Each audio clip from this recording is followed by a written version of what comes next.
Persona 6 hasn't been announced yet, but I think it may be pretty soon. Judging from the fact that Persona 4 was announced 2 years after the release of Persona 3, and Persona 5 was then announced 5 years after Persona 4's release, and now since it's been over 4 years since the release of Persona 5, I think we may be due for an announcement soon. So, either later this year or next year, I'd bet at least 1,000 Dogecoins that we'll hear about the release. That's $20.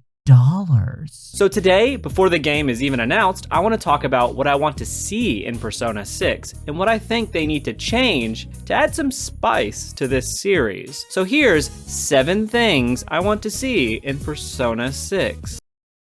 What? But before I begin, let me ask that if you like this video and you like RPG content, please thumb me and sub me. My stocks are low, and right now I'd suggest buying. So, without further ado, number 1. Now, I love every Persona cast, and I even made a video ranking them, but there's one part of the cast that's starting to have some issues, and that's the starting members. The first member you get is always your bro from your class that is jokey and jovial, and the second is always a female that's also in your class. Now, there's a bit of a difference with the specifics of the characters, obviously, but overall, the dynamics are always really similar. The female character ends up having a rough relationship with the male character, and the starting hours and jokes are pretty similar. I'd like to see something different, like maybe your first party member could be a guy with, I don't know, a different personality. But you could also have a girl be your first party member, or even better, have a party member who's really different, like an older individual, or someone who doesn't even go to your school. Again, I'd just like to be surprised by the dynamic again, and ever since 4, the cast has started to feel incredibly samey, especially at the start of the game. Speaking of the cast, let's move on to number 2. We don't want no education. Look, this is probably an impossible ask, but can we not be in school?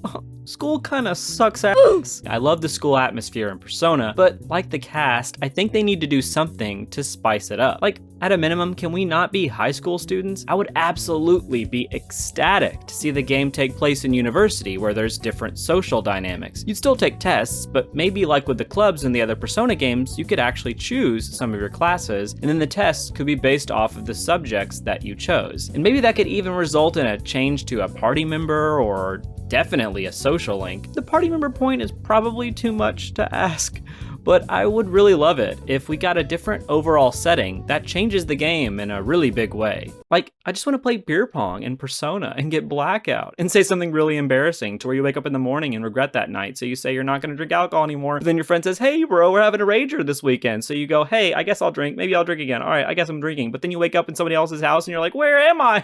And you miss your test, so you fail school. Is that too much to ask? You could also have the game's setting be at work, where you're a salaryman, or maybe you work as like an attorney or something. You could have the tests be work-related, and some of your coworkers could be the starting party members. You'd have to reach work quotas, and the school trips could be work trips to a different country or something. Again, I know that high school is a staple for the series, so it's probably still gonna be high school, but I think they're starting to play it a bit safe at this point. So I'd love to see them try something a bit more daring that still fits the format of Persona. Also, speaking of a different country, number 3. All right, this one is actually an incredible leap, but hear me out. We've gotten a metropolitan city in Persona 3, a rural town in Persona 4, and actual Tokyo in Persona 5, but I think they could really switch the setting up if you were an exchange student in a separate country. This means that the game could literally be set up anywhere, and that really opens up their options. Like, you could set the game in South Korea, or Canada, or even the United States. Hell, there could even be a segment where you storm the Capitol.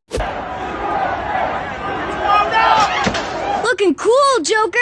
Now, this actually isn't super far-fetched. I'm pretty sure that when Persona 5 was in development, the team actually considered making the title about the cast traveling around to different locales. So it could happen. It's not likely, but it's possible. Now, if we're staying in Japan, I'd guess that the next title will take place in Kyoto or Osaka. This is because of the fact that they're now open to using real-world locations. So I think that they may stick with more real-world locations instead of making up their own. Just a guess. But another guess is that they're definitely having another mascot character. So number 4. Look, I know I just said that they're getting one, but can we not? It's not to say that I don't like Teddy or Morgana, I do, but it is to say that if we get another mascot character with a mystery attached, it's just gonna seem kind of lazy. Morgana already felt kind of like a retread to an extent, so let's not do that. And if we have to have a mascot, make it like Persona 3. They've obviously stuck with Koromaru as the mascot for 3, but honestly, I'd say Aigis fits more as the actual mascot of Persona 3. She's different and really represents the title better. To me, a mascot should represent the title that they're in, and Teddy and Morgana do that really well. Aigis does that better than Koromaru in 3, to me at least. So do something like that. If you must have a mascot, maybe make it a Velvet assistant or something like Aigis. But can we not have another anthropomorphic character? Speaking of doing something different, number 5. Why is this not a thing? I mean, I do know why.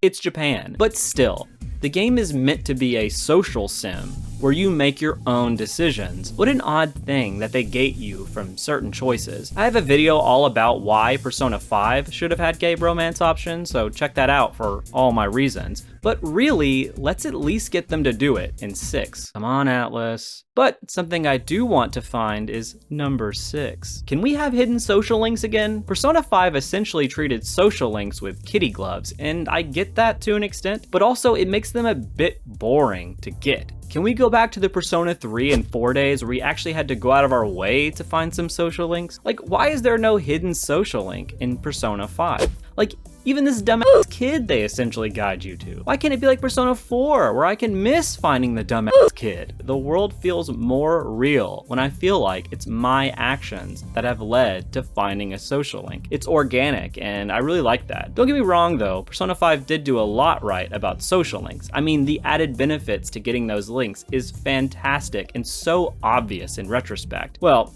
all but one, which leads me to my final point, number 7.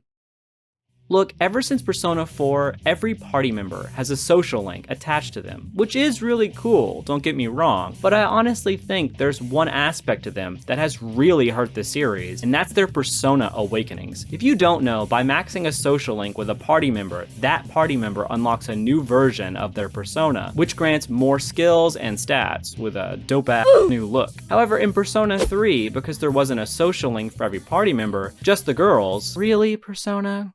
Come on. In Persona 3, they actually got their awakenings in the story instead of through maxing their social links. I personally think that this is a better choice, because not only does it allow for each party member to have an arc in the main story, but it also keeps them relevant for the whole story. Sorry, Yusuke, just be more relevant. However, I actually think we can have both. I believe we can still have an awakening within the story and within the social links. Allow me to explain. Persona 4 Golden introduced a third awakening to personas, which seems to be what Atlus does for the true versions of each game, as Persona 5 Royal brought the third awakenings back when they were initially gone in Persona 5. But why not just have it in the standard version of Persona 6? That way, they can just have the second awakening be within the story, and then have the third awakening be based on the maxing of a social link and being past a certain day within the game. I honestly think that this is the best way to do this, and I'm petitioning. So those are my 7 things that I want to see in Persona 6. What did you think of my list? I want to see your own. Let me know in the comments, and don't forget to like and subscribe. Hopefully we get that announcement soon, and thank you for watching. Have a fantastic